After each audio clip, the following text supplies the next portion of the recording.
사랑하는 우리 성도님들, 오늘은 성경으로 돌아가자는 말씀으로 잠시 말씀을 증강하기를 원합니다. 우리 신앙생활은 대단히 중요합니다. 우리 생활 가운데 가장 중요한 것이 신앙생활이지요. 우리 예수 믿는 사람들이 이 신앙이 중심이 되지 아니하면 이것은 올바른 신앙생활이라고 말할 수가 없습니다.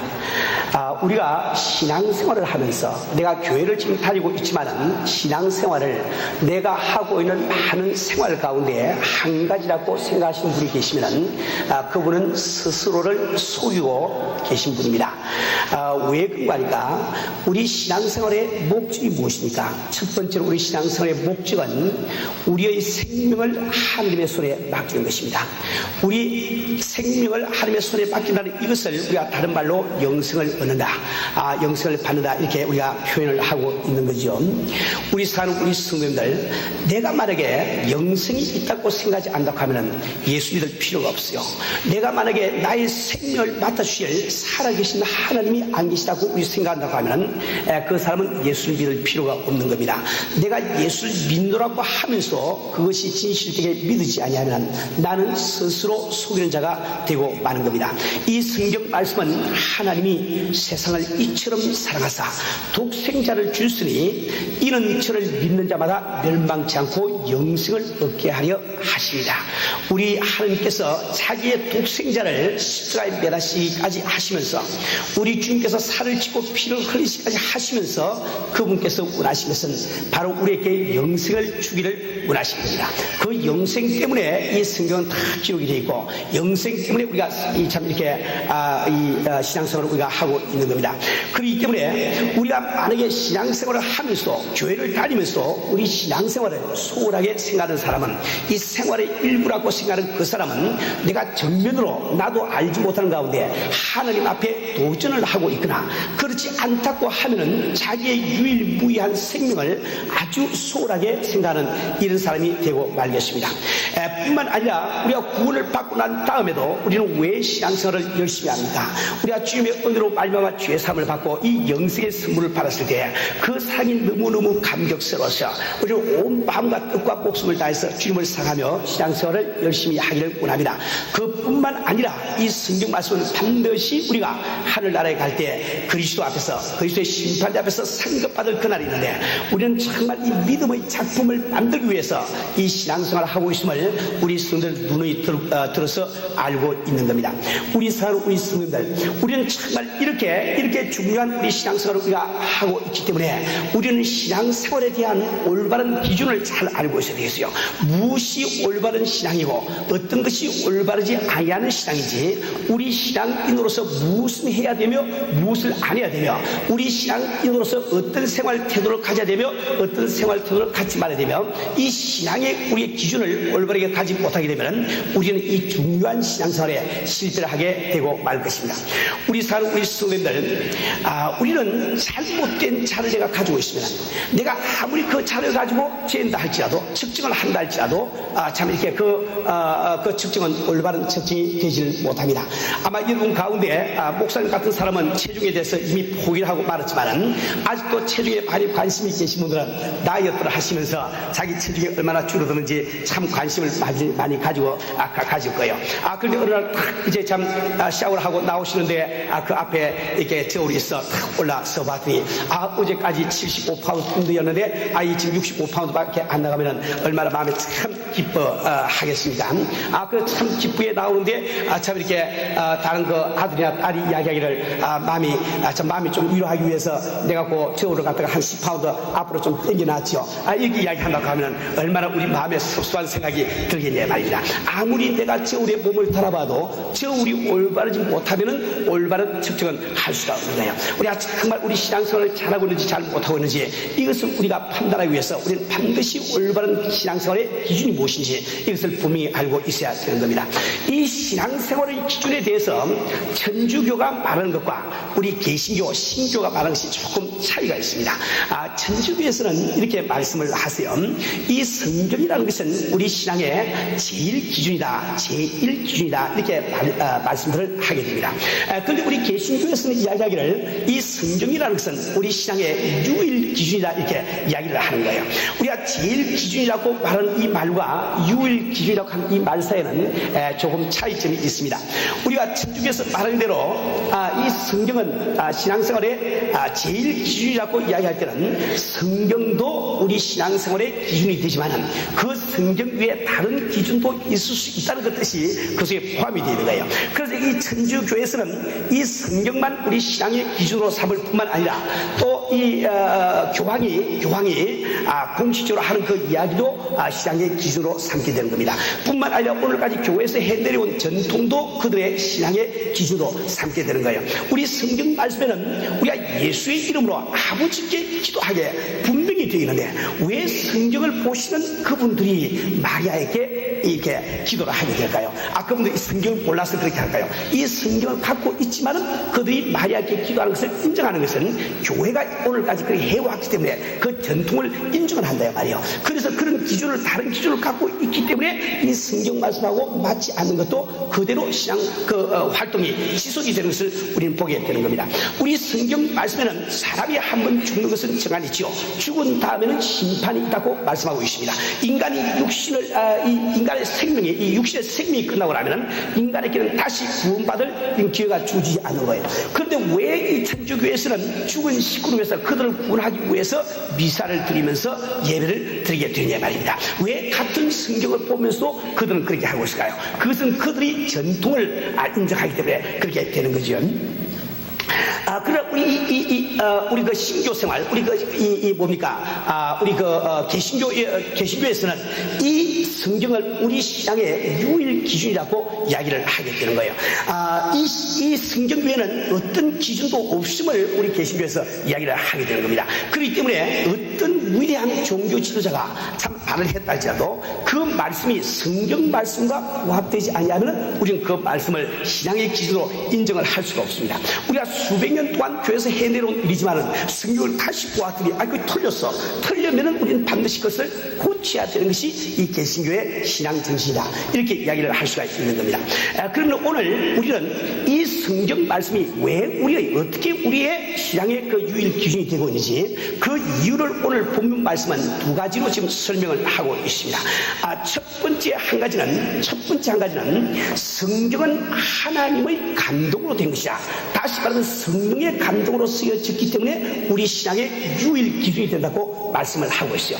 왜 성경이 성령의 감동으로 쓰여지는지 이것을 우리가 알 수 있는지 그것을 우리 따져보기 전에 왜 성령의 감동으로 쓰여져야만 우리의 신앙의 유일 기준이 되는지 이 문제를 먼저 우리가 해결을 해야 되겠어요. 여러분들이 먼저 생각해야 되는 것은 우리 신앙생활에서 가장 중요한 것은 하나님의 뜻이죠. 우리는 자기 마음대로 믿는 것을 그걸 미신이라고 불러요. 자기 마음대로 믿는 것을 그것을 미신이라고 불러요 말이지. 우리 기독교 신앙이라는 것은 하나님의 뜻을 따라서 우리가 믿는 겁니다. 그래서 우리 신앙생활에는 이 하나님의 뜻이 가장 중요하다 말입니다. 그런데 우리 인간에게는 원래 이 하나님의 뜻을 알 수 있는 능력이 없어요. 마치 개미가 내 뜻을 알 수 없고 하루살이가 내 뜻을 알 수 없는 것처럼 피조물된 우리 인간은 나를 창조하신 하나님의 뜻을 알 수 있는 그 능력이 없다 말입니다. 그렇기 때문에 그 중요한 우리 신앙생활에 가장 중요한 그 하나님의 뜻이 우리에게 알게 되는 것은 오직 그분의 계시를 통해서만 알게 된다고 이야기를 한다 말이에요. 이것은 바로 우리 기독교 신앙이 출발되는 출발점과 같습니다. 즉 인간이 스스로 하나님을 알 수 없다는 것, 이것은 바로 우리 기독교 신학이 출발하는 출발점과 같단 말이에요. 이 성경이 제시하시는 기독교 신앙의 출발점과도 같은 거예요. 만약에 우리 인간이 하나님을 알 수 없다는 그 하나님의 뜻을 알 수 없다는 이 전제가 무너져버리고 말면 우리는 성경 위에 많은 다른 기준을 가질 수가 있어요. 그러나 인간은 그 하나님의 뜻을 알 수가 없기 때문에 오직 그분이 계시하신 그 말씀을 통해서만 우리는 주의 뜻을 알 수 있기 때문에 그래서 이 성경이 성령으로 감동을 받는 것이 대단히 중요하다 말입니다. 그런데 우리 하나님께서 자기의 뜻을 이렇게 우리에게 계시하실 때 그 온전한 계시, 우리 인간에게 하나님께서 계시하시는 원하시는 그 뜻의 온전한 그 분량이 이 성경에 다 기록이 되어 있단 말입니다. 물론 우리 하나님께서는 우리 일상생활에 개인적으로 우리에게 계시하시는 수가 많이 있습니다. 꿈을 통해서 하나님의 뜻을 우리에게 알려주시고, 때로는 참 이렇게 계시를 통해서 이 계시, 이 은사적인 계시를 통해서 우리에게 또 뜻을 알려주시고 하십니다. 때로는 경험을 들려서 알려주기도 하시고, 여러 가지 이 사건을 통해서 주님의 뜻을 알려주시게 되는 거죠. 그러나 우리에게 어떤 계시가 따로 임한다 할지라도 그 계시는 이 성경 말씀이라는 이 하나님의 계시 안에서, 이 범위 안에서 계시가 이루어지는 것이, 이것을 초월한 계시는 결코 이루어지지 않는다는 거예요. 그러니까 우리에게 내가 어떤 꿈을 꾸고 어떤 환상을 보고 어떤 계시가 임했다 할지라도 우리는 그것이 성경 말씀과 부합되는지 안 되는지 살펴보아야만 비로소 그것이 하나님으로부터 온 계시인지 아닌지를 우리가 알 수가 있는 겁니다. 우리가 만약에 성경 말씀이라는 이 범위를 하나님께서 미리 주지 아니하시고 하나님께서 그것을 뛰어넘은 그 계시를 마음대로 준다고 하면 가정해보세요. 원래 인간에게 하나님의 뜻을 알 수 있는 능력이 없는데, 그런 인간이 내게 임한 그 계시가 하나님의 계시인지 아닌지를 어떻게 판단을 할 수 있겠냐 말이에요. 그래서 이 하나님의 그 계시라는 것은 반드시 이 성경 말씀의 그 범위 안에서 이루어진다. 이것을 우리가 분명히 알아야 되기 때문입니다. 자, 그런데 우리가 이 성경 말씀이 성령의 감동으로 된 것을 우리가 어떻게 알 수 있냐, 어떻게 믿을 수 있냐, 이것이 바로 하나님이 하신 말씀을 우리가 어떻게 알 수 있냐.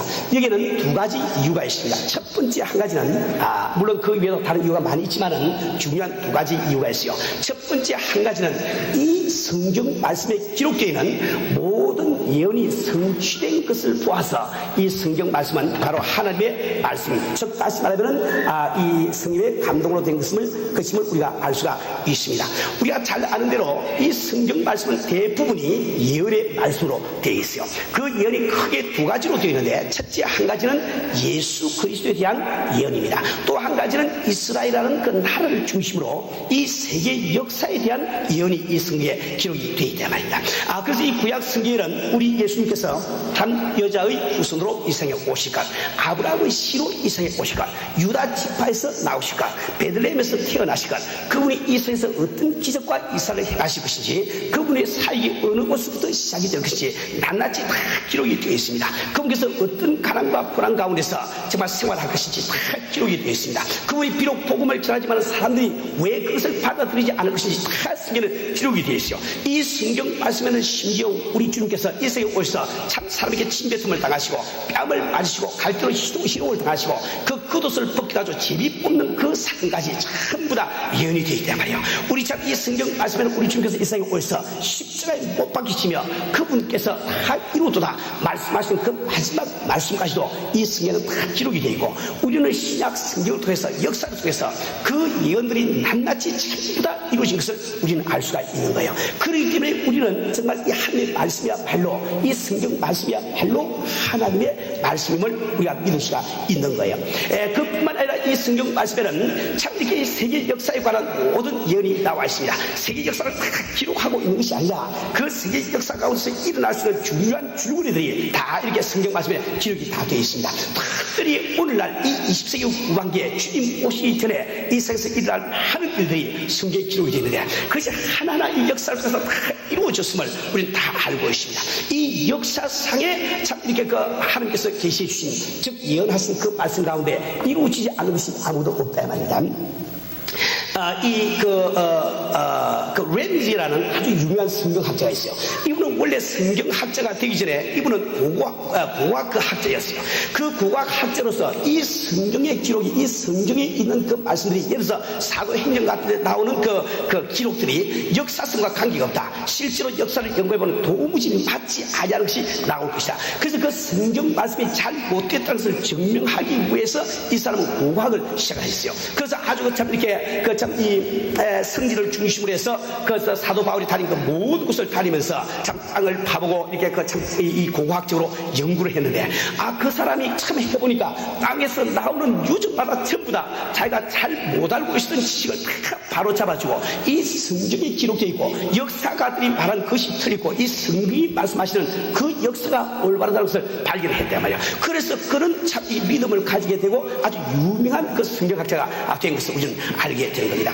우리가 정말 이 세상에 많은 그 참 이 일들이 주님께서 예언을 미리 하고 계시되 그것이 하나하나가 다 이루어지고 있어요. 그 예언이 성취된 것을 보고 우리는 이 성경 말씀은 바로 하나님의 감동으로 되었구나, 이것을 알 수 있는 첫 번째 이유가 되는 거예요. 물론 우리가 예언이 다 이루어졌다고 해서 그것을 하나님의 계시라고 보지는 않습니다. 점쟁이도 참 우리 앞날을 잘 알아맞히죠. 관상쟁이도 참 우리 앞날을 잘 알아맞힙니다. 제가 언제가 한번 여러분 그런 말씀 드린 적이 있지만은 전 점을 쳐본 적도 없고 관상을 본 적도 없어요. 그런데 그 대학교 2학년 시절에 우연히 그 관상 보신 분이 저한테 와서 저한테 관상을 보시면서 참 예언적으로 하신 그 말씀이 있단 말이지. 그 말씀 가운데 어떤 말씀이 있습니까? 그 당시에 저는 참 고학을 하면서 아주 어려운 가운데 살고 있습니다. 어디 가서 참 잠을 자야 될지 어디 가서 밥을 먹어야 될지 알지 못하는 이런 그 처지에 놓여 있었단 말이야. 그러나 저는 그때 참 신사복을 입고 넥타이를 탁 메고 참 이게 다방에 앉아서 친구들과 함께 차를 마시고 있습니다. 그런데 그 관상쟁이가 저한테 와서 관상을 공짜로 봐주겠다는 거예요. 그러니까 하는 이야기가 참 당신이 지금 이렇게 양복을 입고 신사처럼 이거 하고 있지만은 당신은 사실은 오늘 저녁에 어디서 잠을 자야 될지 어디서 밥을 먹어야 될지 그걸 알지 못한다는 거예요. 우리가 깜짝 놀랐죠. 어떻게 내 속을 들여다보시 그게 잘 아느냐 말이에요. 그 깜짝 놀랐더니 그분이 하시는 말씀이 그러나 염려하지 마세요. 3개월만 지나면은 이제 당신의 숙식 문제가 해결될 것입니다. 그래서 제가 너무너무 좋아서 싹 웃었어요. 그래서 또 그분 또 하시는 말씀이 너무 좋아하지 마세요. 그냥 숙식 문제가 해결된다는 것이 무슨 경제 문제가 다 이렇게 뭐 부자가 된다거나 그런 뜻은 아니라고 그렇게 이야기합시다. 근데 3개월 딱 지났더니 군대에서 영장이 딱 나오더라. 아마 숙식 문제가 딱 해결돼 버렸죠.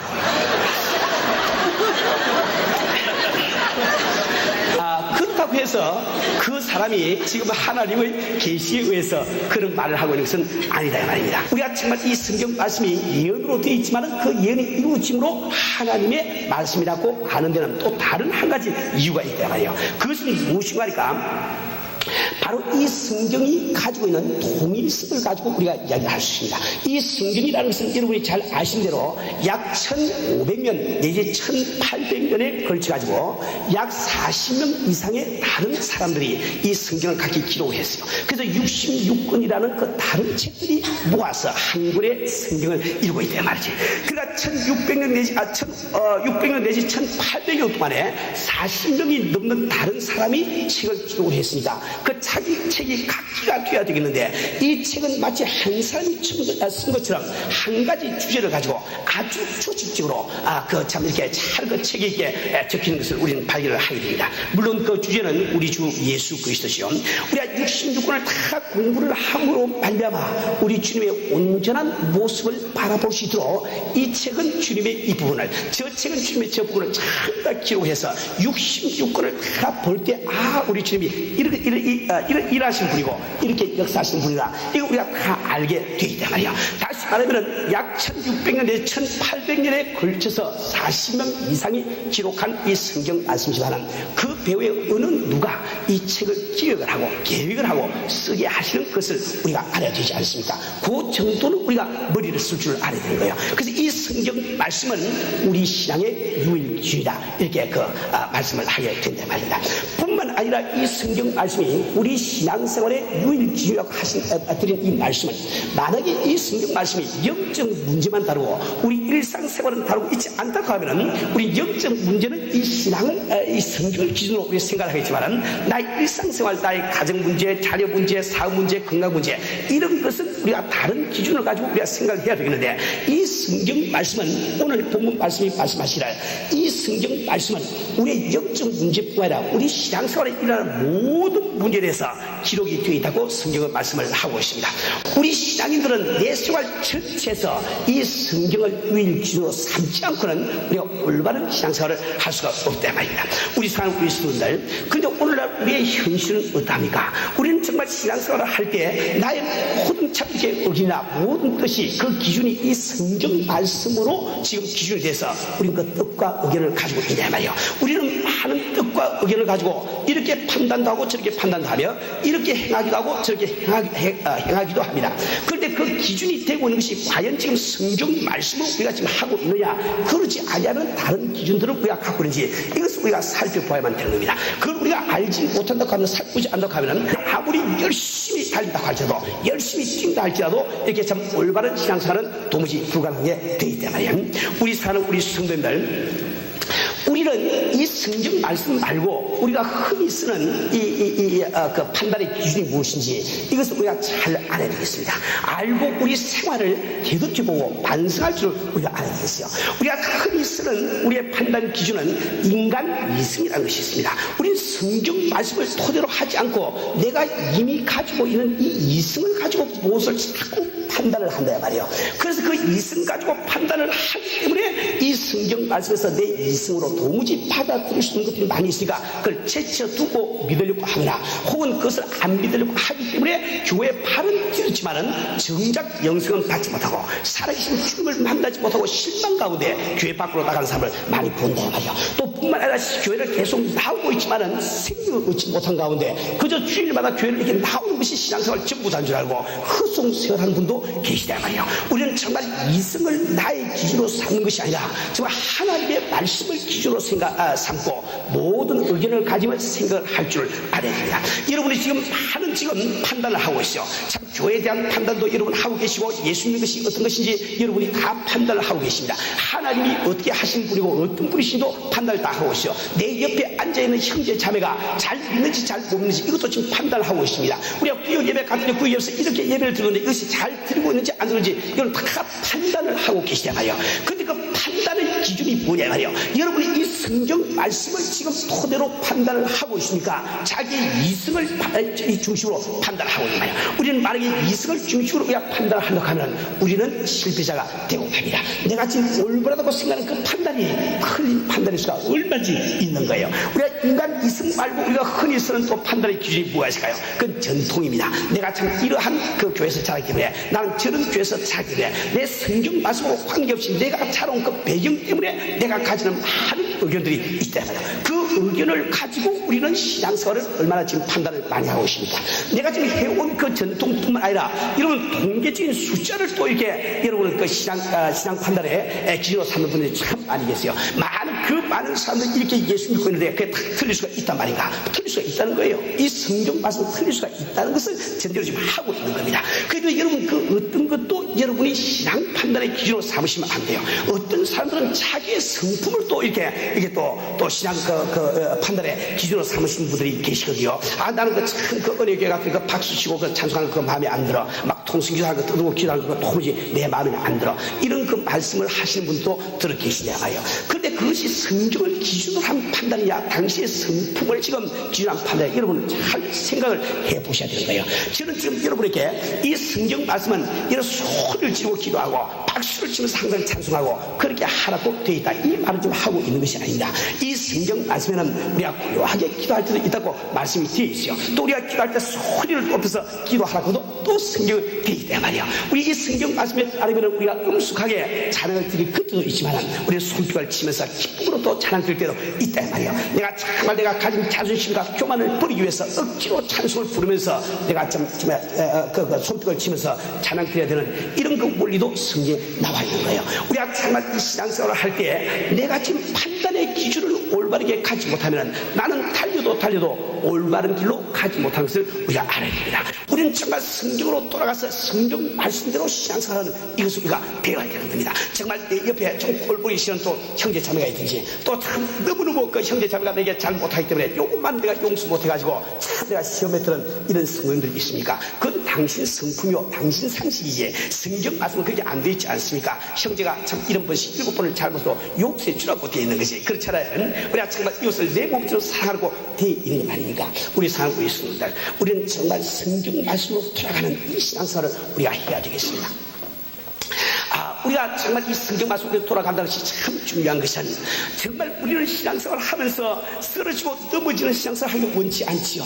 우리가 좀 실족하는 신앙에서 하나님 원치 않습니다. 그런데 정말 이렇게 실족하지 아니하는 든든한 신앙은 언제 가능하다고 말씀이 되어 있습니까? 우리가 하나님의 뜻을 알고 뜻대로 행할 때만 우리가 반수 위에 지은 집과 같다고 성경 말하고 있지 않습니까?